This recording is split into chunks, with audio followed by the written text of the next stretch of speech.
Northeast Radio SD. Sawyer Brown, 6 days on the road. Well, Steve Jurens, we have our guest in studio, our next guest, and it is with Second Chance Flight with Madison Grimm. Yeah, pretty exciting. Had a little bit of some legislation to deal with there and going and testifying and all that fun stuff. I'm sure that's exciting, but also conservation. I mean, just a lot of things to touch on, really, but also it seems to be within the family there, too. So, but why don't you do the introductions and you set this all up? And I know you've been super stoked about the whole thing. I have been. This is your interview. So okay. You rock this thing. All right. So we have Madison Grimm, who started Second Chance Flight with us. Good morning, young lady. Good morning. Thanks for having me on. You bet. And then we've got your dad, Adam Grimm. Good morning. Good morning. And we have Janet, your mom. Good morning. Good morning. Okay, so now, Madison, tell me how you got involved with waterfowl and this crazy idea to raise a bunch of birds. Well, I actually have an aviary. So I raise captive wild waterfowl. I've had that for probably like 6 years now. I started it after I won the junior duck stamp contest for the second time. That was kind of what I wanted to do with the prize money and everything. So I started this aviary. The following spring, I started getting phone calls from some of the farmers we know. And they knew I had these incubators. They knew I had the aviary. And they were calling to see if I could take wild duck eggs from the nests they were hitting when they were hanging their fields in the spring. And I had to tell them I couldn't because I can't take wild duck eggs. And so, because mine are all captive raised from like zoos and other aviaries.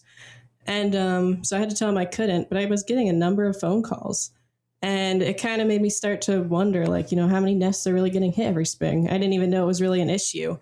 So, yeah, I kind of started looking into it. Like, I wonder if there's anything I could do about this. And I knew it would require permits. I was looking into the permits and all that kind of thing. There's one other organization in California that is the only other one in the country that has an egg salvage program. And I actually reached out and talked to their egg salvage coordinator. And he thought it was a great idea. But yeah, it's like going to be pretty hard to get started because there's only one other one. So yeah, I ended up reaching out to the U.S. Fish and Wildlife Service regional headquarters in Denver, talked to all of their people there quite a bit. And started the work on getting the permit. It took about 6 months. All right. So. And you're located in Wallace. Yep, in Wallace, South Dakota. And the duck stamp deal, now your dad is famous 3 times. Isn't that right, Adam? Yeah, that's correct. 3-time winner, which is a pretty big honor. And what you do is you paint and then they're submitted for winning, right?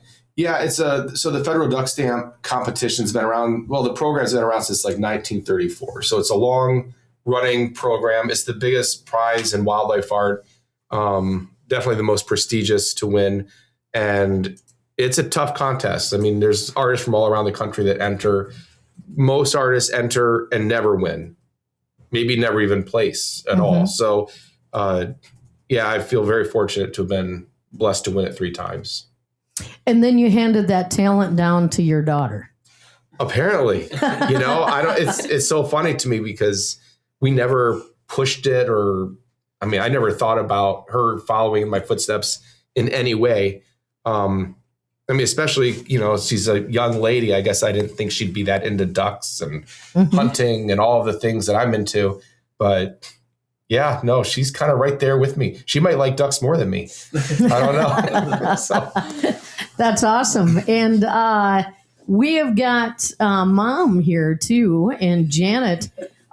You kind of organize everything. I know when I did the event in Wallace for your husband, when they announced him winning for the duck stamp, you were there and you were directing everybody and setting everything up. It keeps you busy as well, too. Yeah, more like the stress. I was the one that absorbed all the stress. That's good. Are you a duck lover? You a painter? I am not a painter. I have to be a duck lover, I guess. No, it's been a long time. I've known Adam since 2001. So I learned the ducks back then. And yeah, we didn't think it'd be a whole family thing. But yeah, when Madison came along, she just took up that interest in ducks right away. So I don't know, and wildlife in general. So it just became a way of life for us. That's great. Little background about you. You come from Wisconsin? Ohio. So the speed skater, do you know that guy? Yeah, we know him. In the Olympics? We actually know him really well. Yeah, we know his family really well. They've been to Wallace. They were at my hometown event. Okay. And yeah, we've been to their house many times. So Jordan Stoles won 2 golds and a silver in this year's Olympics.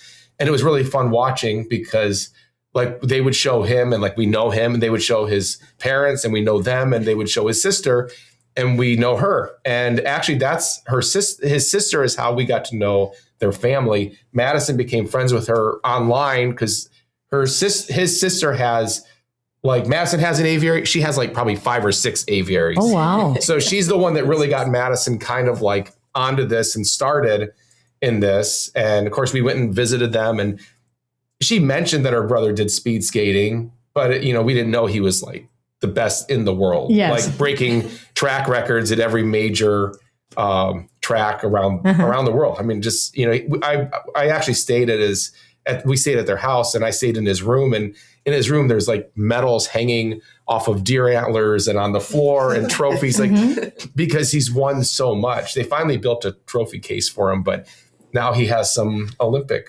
medals to put in there, I guess. So it's pretty neat. That's pretty cool. So we know a long line of winners of everything, right? Yes, I guess so. Yeah. We've had some successes. So you started out in Ohio. What brought you to South Dakota?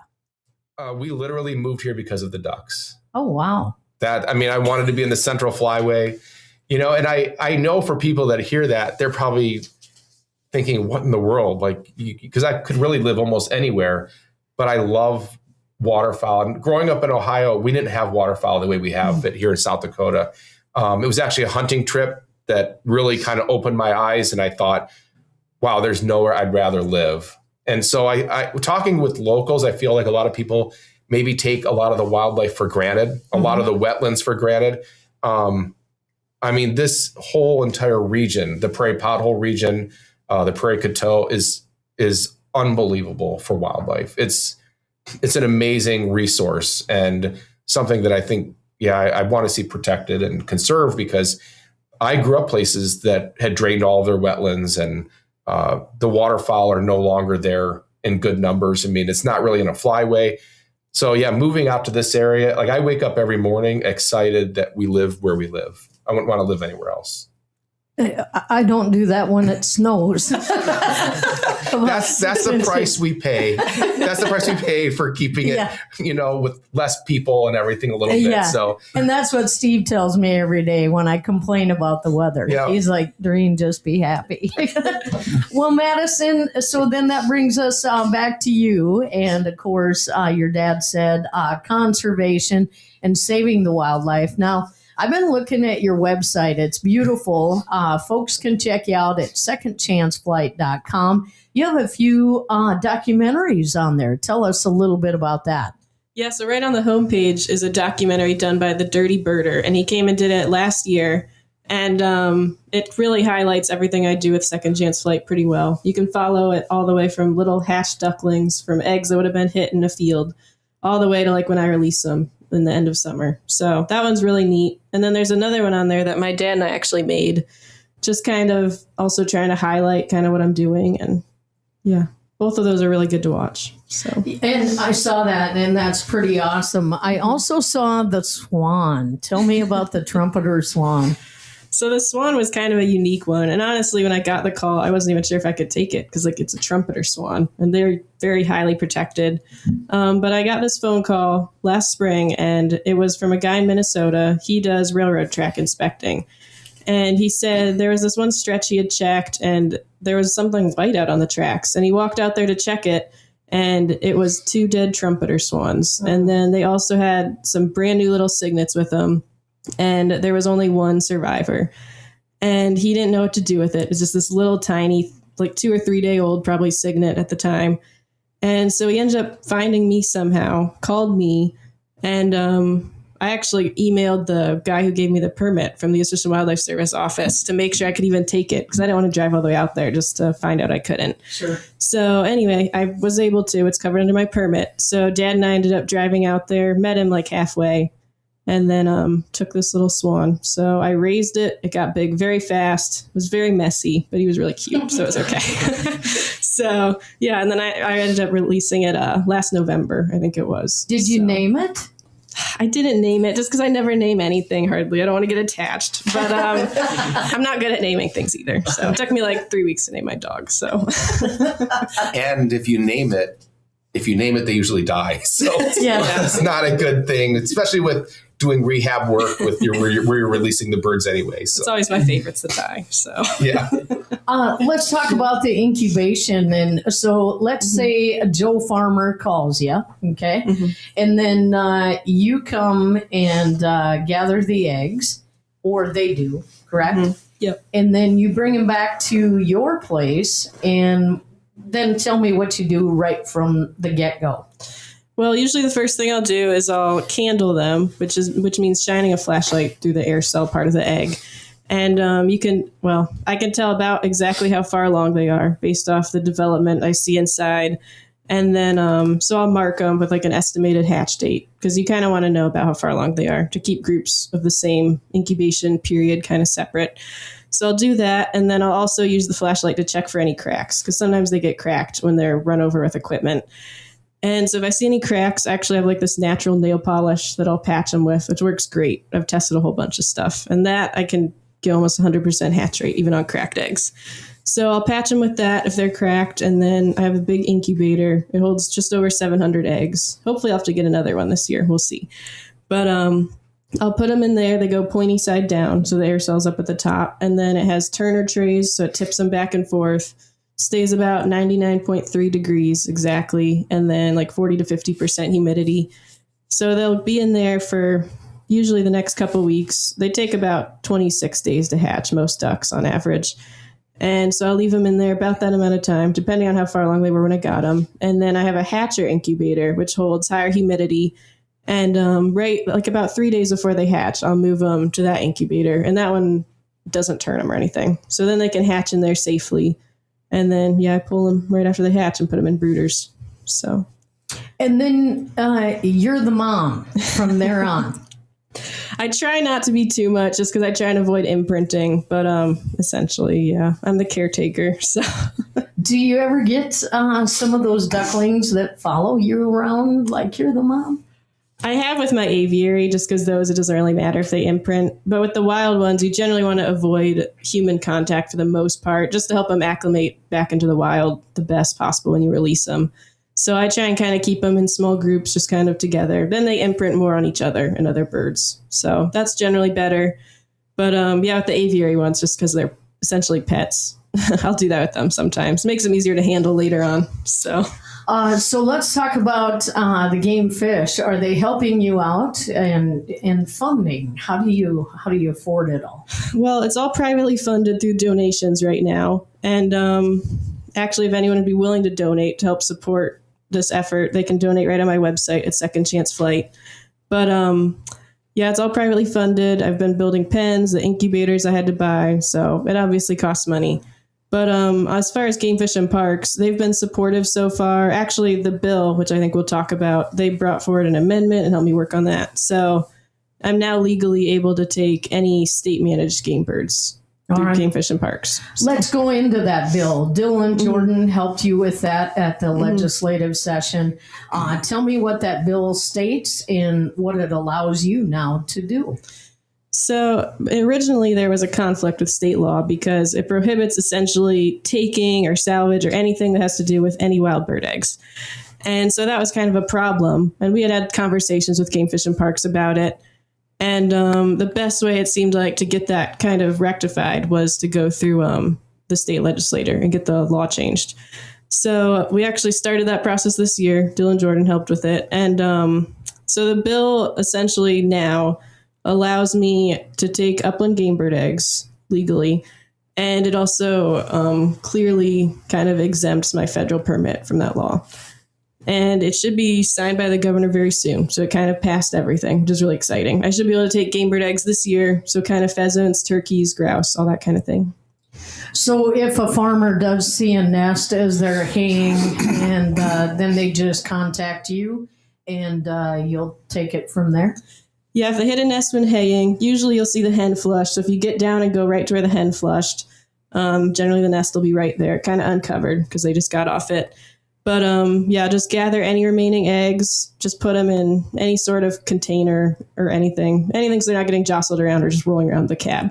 Some people actually have egg cartons. Yep. Yeah, I have egg cartons. Yeah, some people actually take egg cartons and just keep them in the cab with them while they're haying, because that makes it easy. And again, pointy side down is kind of the thing to remember. And then, yeah, call Madison. If you leave them in the field and they're uncovered because you just hayed over it, any eggs that are remaining, the gulls are going to make short work of them. So you really want to try to get those gathered up or covered. I mean, some people will cover them and then call, and then they'll just mark it somehow. They'll say, yeah, right where that patch of hay is, underneath that's where the nest is.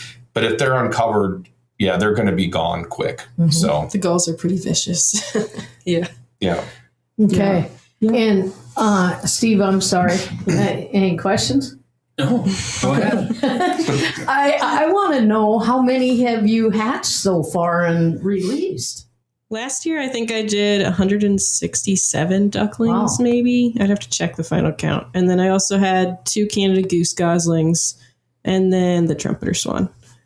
So, yeah, it was kind of a slow year, which was probably good because it was my first year. Yeah. So it would have been kind of overwhelming to jump in and have like thousands of ducklings right off the bat. But yeah, I'm hoping this year's a better nesting year. I'm hoping I can get a lot more ducklings and have good participation and hopefully save a lot of pheasants too. So. Yeah, exactly. Because that is, of course, one of our main hunting birds here in South Dakota. And Adam, you had mentioned that last year the nesting wasn't that great. You're hoping it's a little better this year. Yeah, well, for the waterfowl at least. I mean, and of course she couldn't do pheasants last year, so that was really unaffected for her. But I mean, the pheasants are here; they're going to nest, right? But waterfowl need to have good amounts of water, especially sheet water. Those little shallow areas that you see in the fields are super important for migrating waterfowl. And those are the things that thaw first. There's a lot of microinvertebrates and stuff in there that the ducks can get in and eat, which they have to have the calcium levels for nesting. And having water around, like those little small ones around, is what really helps to spread the birds out and makes for better nesting conditions. Last spring was pretty dry. We did get a lot of moisture, I think in like May, but that was after most of the birds had already migrated through. And once they go through and they don't stop, they don't like come back. So there were birds that nested here, it just wasn't near as many. In a typical nesting year, we've been told it's not unusual to hit 20 or 30 nests in one field. That would be ducks and pheasants, right? Typically. And if you figure 10 eggs average per nest, you're talking potentially 200 to 300 birds in a field that are being lost. And so this, at least what Madison's doing, would be an option for people to call. Obviously, if it's that kind of nesting conditions where it would be really good, she could hit like a capacity where she just wouldn't be able to take anymore, unless she gets more incubators. And even as it stands, she's going to have to build more pens for the pheasants and everything. So, yeah. So if anyone's willing to donate, it would be a great time, because this is definitely bringing on extra expenditures and even going and testifying. And I think we have to go to Pierre again this week, possibly for the governor's signing. I think we're going to go for that. So that would be a third trip to Pierre also. So, Madison, they can go to that website, as your dad said, secondchanceflight.com. They can go to the Support Us tab and make any type of a donation, correct? Yep, everything helps. So even if it's a small donation, yeah, I mean, it all helps. Well, also Madison is a 501c3. Yes. So there's that option as well for people interested. Right. Nonprofit. And the numbers on there. Yeah. Yep. Okay, that's great. So folks can check that out. And are you excited to start with the pheasants? Yeah, I'm really excited. I don't know how it'll go yet. I mean, we're going to have to kind of experiment with, the best way to raise them so they survive. And I'm hoping to be able to band them which will be really cool because I'll be able to kind of collect data on how many are surviving and being reported back to me and that kind of thing. Obviously I have to build more pens. They're kind of a pain to raise. I've raised them in the aviary. Yeah. Pheasants are not smart. So I guess I'm not looking forward to that aspect so much. The ducks are a lot more self-sufficient. So. And you have your own personal band. You talked about banding them. So if hunters do get one with the band, you want them to give you the information. Yeah, there'll be a way to report it on my website, which I still have to set up. But yeah, I'm in the process of getting the bands made. I think that'll be really neat. I can't do the ducks yet. I'm working on that. But yeah, all the game birds should all be able to be banded. You know, I've had some friends that have got some ducks that were all the way from Alabama. Wow. How cool is that? It's cool to see the data back on, where they've been, how old they are, and that kind of thing. We love when we get a banded bird and we're hunting. Yeah, So. That's awesome. Well, is there anything else you want to add, Madison, to let the folks know? Yeah, I guess I especially want to kind of make clear that, this is only for really birds that are in imminent danger. I don't want to just be getting phone calls just because maybe some people saw a duck nest and is like, oh, I'll just gather those eggs and call her. Like if there's any chance for them to make it naturally, I want to kind of go with that. Natural's always better. But if it's going to be destroyed very soon or already has been hit, then obviously those will never survive on their own. So anything like that, people can call me about. But like songbirds, fawns, baby bunnies, those are all left alone by their mothers during the day for good reason. And, a lot of people, I think, see them in the spring and think they're abandoned. But, almost never are they actually abandoned as far as those species. So, yeah, ducks and pheasants, turkeys, those kind of things. If you see a few baby ones all alone, they're probably abandoned because the mom really never leaves them. Especially if they're really little. So anything like that, people could call me for. But and I can't take songbirds of any kind. So. Okay. Yeah. All right. So folks can get a hold of you, secondchanceflight.com. You also have a Facebook page too. Yep. I have a Facebook page and it's just Second Chance Flight. And I post updates on there and videos and stuff in the spring. Okay. All right. Great. Adam, if they're not able to get a hold of Madison, they can contact you and Janet as well, right? They sure could. Yeah. My website is just adamgrimm.com. That's my art website. And actually, Madison has an art website too. It's madisongrimmart.com. So yeah, you can look us up and I'm sure we're pretty reachable. I mean, just call. And yeah, if you have any questions about anything, or if you're someone that typically hits quite a few nests in your fields, definitely don't be afraid to reach out to Madison ahead of time and let her know, hey, I'm going to be haying. If you're going to be around, I might give you a call. It kind of helps for our scheduling because we have to be able to drive up to wherever they are and meet them. And so, yeah, but no, it's great. All right. Want to say thank you for coming in, Madison, Adam, and Janet. Got to have mom in there. And we want folks to check it out. It's secondchanceflight.com, and also check out her Facebook page. And you have an enjoyable day in Pierre, too, when you get your bill signed. That'll be great. Thank you. So, she'll folks, post pictures, I'm sure. Yeah, that'll be awesome. And I know a guy that knows a guy that raises pheasants. So I'll give you his name and number as well. So want to say thank you for coming in. And Steve, thanks for letting me talk a lot. All right. Nothing new. Nothing new. And again, it is secondchanceflight.com. Check that out online. And thank you guys for coming in. Appreciate it.